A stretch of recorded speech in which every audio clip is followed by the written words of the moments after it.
ଜୟ ଜଗନ୍ନାଥ। କିଛି ଗାଁ ଲୋକ ଚାହିଁଲେ ଜଣେ ସାଧୁଙ୍କ ଠାରୁ କିଛି ଭଗବାନଙ୍କର କଥା ଶୁଣିବା ପାଇଁ। ଏହି ସମୟ ଭିତରେ ଗାଁ ଲୋକମାନେ ସାଧୁଙ୍କ ପାଖରେ ଯାଇ ପହଞ୍ଚିଲେ।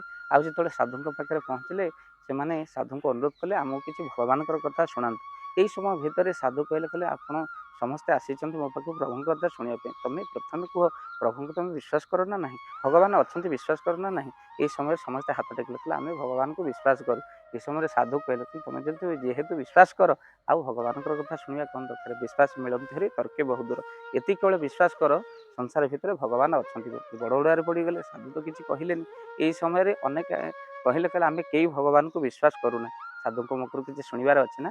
ସମସ୍ତେ ଯେତେବେଳେ କହିଲେ ଆମେ ଭଗବାନଙ୍କୁ ବିଶ୍ୱାସ କରୁନା, ସାଧୁ କହିଲେ ତମେ ଯଦି ଭଗବାନଙ୍କୁ ବିଶ୍ୱାସ କର ନା ଆଉ କିଛି ଶୁଣିବାର ଆବଶ୍ୟକ ନାହିଁ। ତମ ମନରେ ତ ବିଶ୍ୱାସ ନାହିଁ ଆଉ ଶୁଣିବ କ'ଣ।